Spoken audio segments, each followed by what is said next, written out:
So if you can do this with me, let's take ourselves back in time 2.5 millennia to the eastern coastline of the Mediterranean. It's this crucial corridor between the Fertile Crescent and the Nile Delta, and its access through the Nile Delta to the whole continent of Africa. Now, as with all crucial transportation routes, it was fought over, conquered, and reconquered countless times. And in 601 BCE, yet another massive conquest is underway as Babylon pushes Assyria out of this contested land between the Judean uplands around Jerusalem and the coast.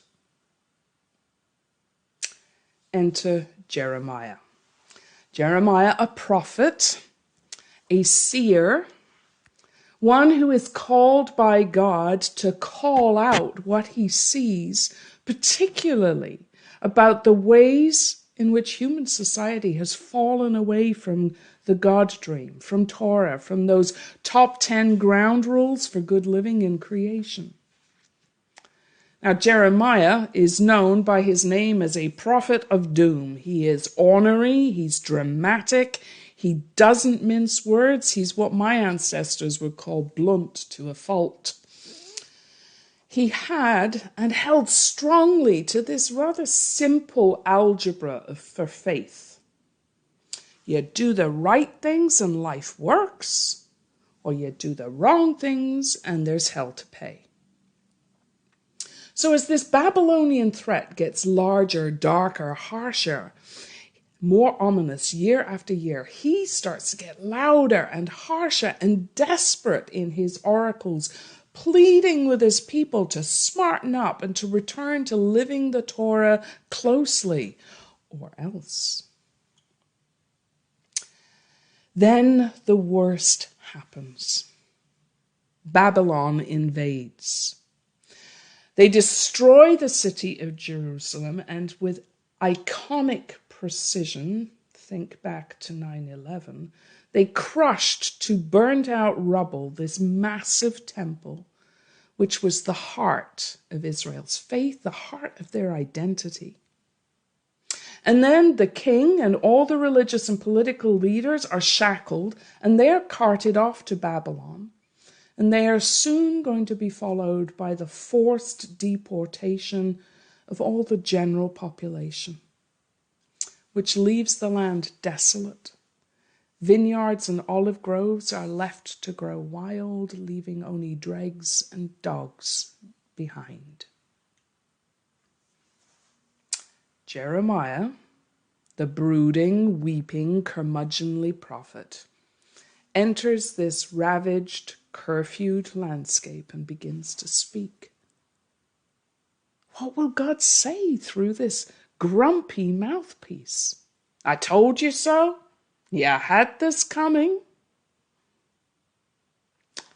Let's listen to the 31st chapter of Jeremiah the prophet. Thus says the Holy One, the God of our ancestors, of Abraham and Sarah, of Moses and the generations in Egypt. I have loved you with an everlasting love. Therefore, all this, all that's been destroyed, you'll one day return and rebuild. Again, you will plant vineyards and you will enjoy their fruit.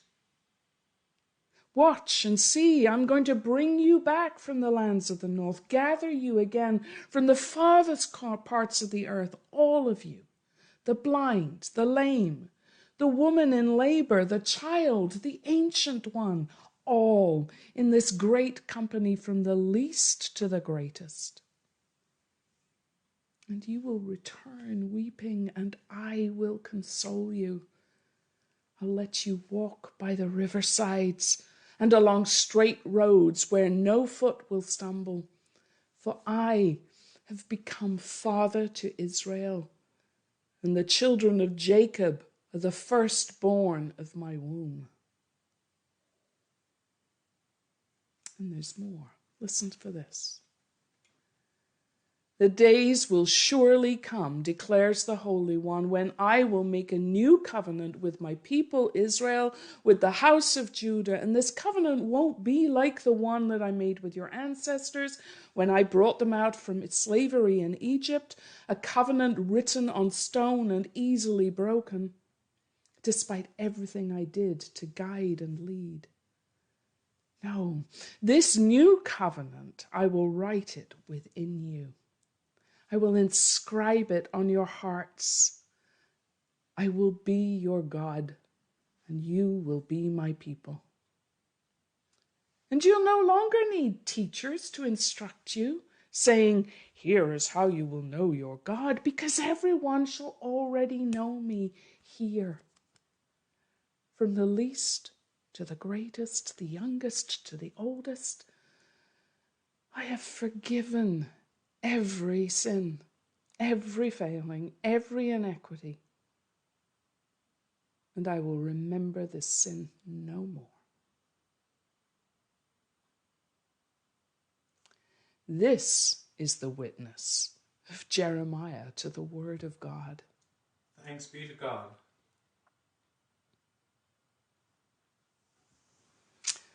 Well, it wasn't what we expected, was it? We expected Jeremiah, the way I set him up and the way the whole of the previous 30 chapters of the book sets him up, to lay it on thick. We would have expected him, as countless religionists have since done, we would have expected him to keep God locked up in some hidebound, rule-booked, judgmental little box, condemning that sinful generation to a fate brought upon themselves. So it's even more amazing, even more radical that this stunning, beautiful, absolutely unequivocal compassion of God pours from the mouth of Jeremiah, of all people. What does that tell us about the power of God's own heart? That God actually managed to crack Jeremiah's crusty, judgmental carapace with this fluid absolution of everlasting, forgiving grace and love. What does it say about the magnificence and the potential of this, God's very own covenant of everlasting, utterly forgiving covenant written on the hearts of that hapless generation, bereft of everything known and cherished? All the anchors of faith and life destroyed utterly. The temple, the rituals, the festivals, the means of livelihood and providing for families, freedom of movement, the ability to birth and marry and bury in community, all suddenly constrained. Was I talking about 6th century Judeans, or was I talking about now? For all people across this globe, the anchors of life and faith utterly curtailed. So what happens when this completely guiltless compassion of God pours over us and fills our parched hearts like bright red blood and pumps through our wearied bodies and fills our lungs with sweet, easy breath? I am God. You are my firstborn beloveds, and everything you need to know me, to know my ways, to know my dream, to know my promise of a future that is filled with forgiveness and compassion and mercy and love is right here.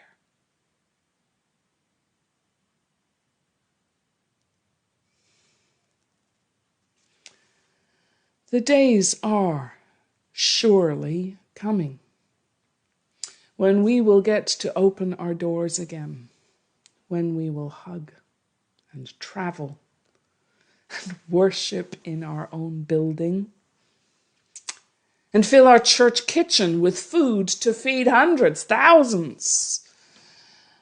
The days are surely coming when the living of the dream of God will feel so much less constrained than it does now. But meanwhile, we, like those people that Jeremiah spoke to in 6th century exile in Babylon, we need to weather the exile a bit longer. But we've been given these holy words to live by, to cherish, to hold to our hearts. Not hold to them, but written on them. Covenant words that make all the difference.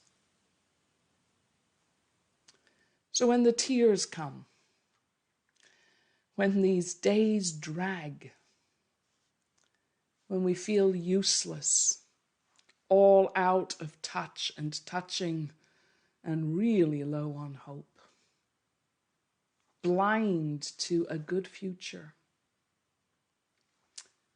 that's when we center down and put our hands over our hearts until we feel with each metronomic beat we are God's beloved.